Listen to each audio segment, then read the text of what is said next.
안녕하세요. 네, 오늘은 제46과입니다.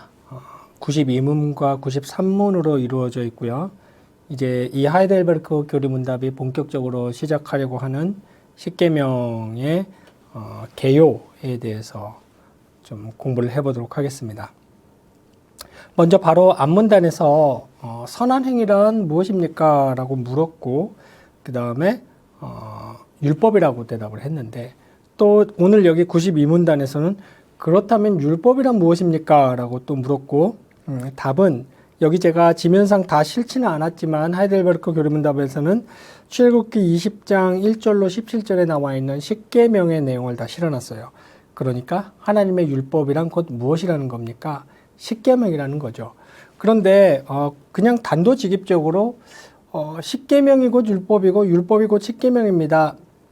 이렇게 하기에는 조금 무리가 따르기도 합니다. 왜냐하면 율법은 십계명이 포함하고 나타내고 있는 것보다 더 많은 내용과 더 많은 의미를 포함하고 있기 때문인데, 그렇다고 하더라도 신약 성경에서 발견되듯이 율법의 압축, 그렇다면 율법의 핵심 의의가 무엇입니까? 했을 때 뭐라고 가르쳐주고 있습니까?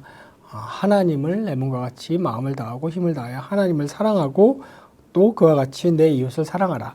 그러니까 하나님 사랑과 그 하나님 사랑에서 자연스럽게 구현되는 이웃 사랑, 요것을 율법의 압축이라고 설명을 성경에서 했어요. 그러니까 본질적인 의의가 되겠죠. 그런 의미에서는, 그런 맥락에서는 율법이 하이델베르크 92문이 얘기하는 것처럼 곧 십계명이다 라고 얘기를 할 수 있겠습니다. 자, 92문은 하나님의 율법은 무엇입니까? 라고 십계명을 거기다 적어놨고요. 이 십계명에 대해서 간략히 개론적인, 아주 간략한 서론적인 설명을 좀 드리려고 합니다. 먼저 이 십계명은 무엇 하세요, 무엇 하면 안 됩니다 라는 권장사항이나 금기사항의 리스트 정도인 것이 아니죠. 이 십계명은 하나님의 속성, 인류가 따르고 지켜야 될 하나님의 속성이 고스란히 드러나 있는 그런 윤리적인 규범이라고 할 수 있습니다. 그러니까 이제 전에도 제가 몇 번 설명드렸지만 인간이 윤리란 무엇인가, 윤리적으로 행한다는 것은 무엇인가에 대한 논의들이 많고 제시들이 많지만, 성경은 곧 윤리가 곧 하나님이다라고 얘기를 합니다. 다른 말로 하면은 우리 인류가 사용하고 있는 윤리의 개념들, 제가 여러 번 예를 들어 드렸습니다. 정의, 공정, 그다음에 겸손, 정직, 더 나아가서는 사랑, 이런 개념들은 곧 그 원천이 하나님이시고 하나님이 그것들, 그 속성들 그 자체이다라는 것입니다.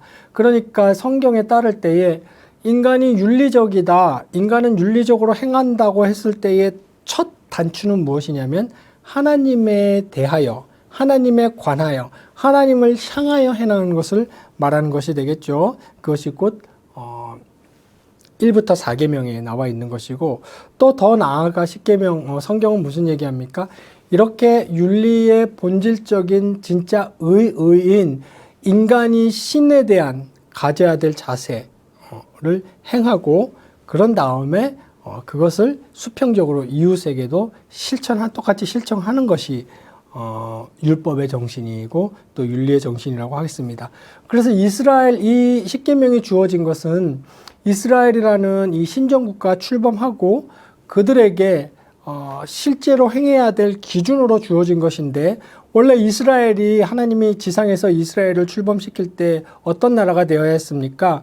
보니까 많은 인류들이 모름지기 야훼 신을, 하나님을 섬겨야 되는데 다른 우상들과 다른 만들어낸 신들을 섬기고 있고 바르게 살아가고 있지 않은 거죠. 그러니까 너희가 이제 이 많은 지구상의 이방들에게 본이 되어라. 이스라엘 너희가 표본이 되어라. 빛이 되어라. 빛의 제사장 나라의 역할을 해라. 자, 그러면 이렇게 하면 돼 하면서 주신 것이 이제 율법이요 곧 십계명입니다. 물론 본질적으로 참된 이스라엘은 이제 예수 그리스도시고, 우리가 영적으로 이스라엘 하나님의 백성이 되는 것은 그 예수 그리스도를 통해서 되는 것인데, 십계명은 그런 차원에서 내려진 것이죠. 그 십계명을 보면 또 실천 이제 의무, 해야 된다, 하지 말아야 된다는 의무의 성격이 굉장히 강하지 않습니까? 물론 여러분들이 많이 배워서 아시듯이 우리가 크게 뭐 소위 이렇게 나누기도 합니다. 율법을 실정법, 그 다음에 의식법, 그러니까 사회법이죠. 그 다음에 종교법, 의식법, 도덕법으로 나누기를 해요. 보면은 이제 성경의 율법이 그런 내용들로 구성되어 있으니까요. 그런데 이것을 인간이 다 지켰어야 되지만 예수 그리스도가 다 지키셨고 그리고 다른 말로 하면 율법을 성취하신 거죠. 그래서 신약 성경에 보면 율법을 폐하러 왔다라는 말도 하고 성취하러 왔다라는 말도 하시는데 같은 말이라고 제가 전에도 설명을 드렸습니다. 폐하러 왔다는 것은 이제 우리가 그것을 통해서 그것의 실현과 실천을 통해서 하나님의 백성이 돼야 된다는 그런 건 없다 이런 말이고, 또 성취하러 왔다는 것은 우리를 이것이 무용지물이 된 것이 아니라 실천을 해야 되는데 그런 조건으로서의 실천은 예수 그리스도가 다 성취하셨다는 것이죠. 그러나 여전히 우리에게도 이 율법의 실천 의무는 우리에게도 남아있는 것이죠. 그래서 중요한 개념이 있습니다. 여러분들이 잘 아시겠지만 다시 한번 확인을 하고 싶어요. 중요한 개념은 우리가 이러한 도덕법, 특히 십계명에 나타나 있는 이런 율법들을 실천하는 것은 우리가 하나님의 백성 구원인의 자격을 얻기 위해서 실천하는 것이 아니죠.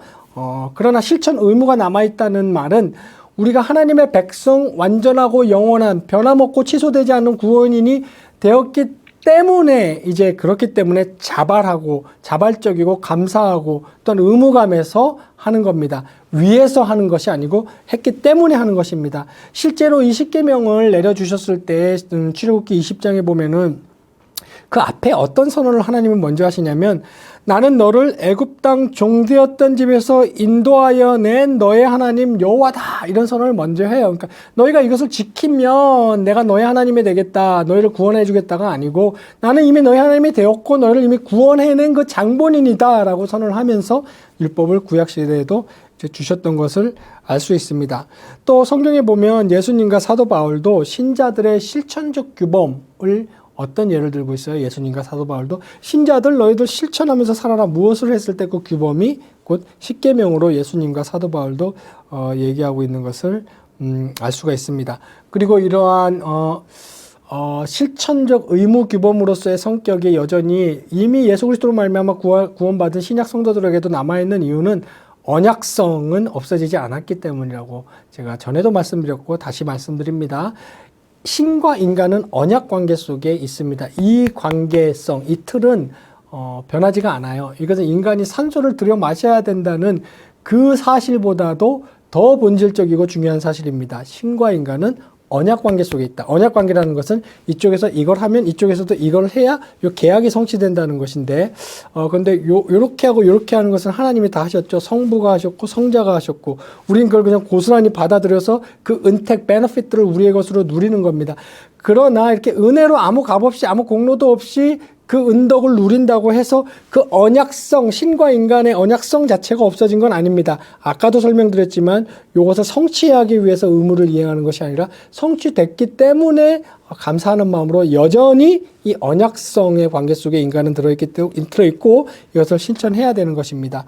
그리고 마지막으로 이렇게 십계명을 실천할 때 우리 사람에게, 인간에게, 신자들에게 말할 수 없는 삶의 유익이 주어진다는 것이 성경의 가르침입니다. 자유라는 것이 뭡니까? 그냥 충동대로 의지대로 하고 싶은 것을 마음껏 제끼는 것, 죄송합니다. 속된 말로 제끼고 해버리는 것. 이건 진정한 자유의 개념이 아니에요. 성경에서 말하는 자유의 개념은 기준이 있고 절제가 있는데 자발하는 마음으로, 자원하는 마음으로, 공포나 두려움이 아니고 그리고 경건한 마음으로, 섬기는 마음으로 하는 것이 자유입니다. 그게 진정한 자유죠. 그러할 때에 그 십계명을 준수하는 것이 인간의 삶에 주는 윤택함, 풍성함, 보람있음, 삶의 의미를 발견함, 삶의 동기를 발견함 등의 그 풍성한 유익을 인간에게 준다고 할 수 있겠습니다. 93문 보시면 십계명은 어떻게 나누어져 있습니까? 답 두 부분으로 나누어집니다. 첫 부분은 하나님에 대한 우리의 태도에 관한 것으로 처음 네 계명입니다. 그리고 두 번째 부분은 이웃에 대한 우리의 의무에 관한 것으로 나머지 6개념 계명입니다. 아까도 설명드렸듯이 처음 4계명은 수직적으로 신의 하나님에 관한 것이고 나머지 6가지는 이것을 반영하고 구현하는 수평적으로 이웃에게 똑같은 인간에게 사람에게 실천하는 그런 수평적인 것이라고 할 수 있습니다.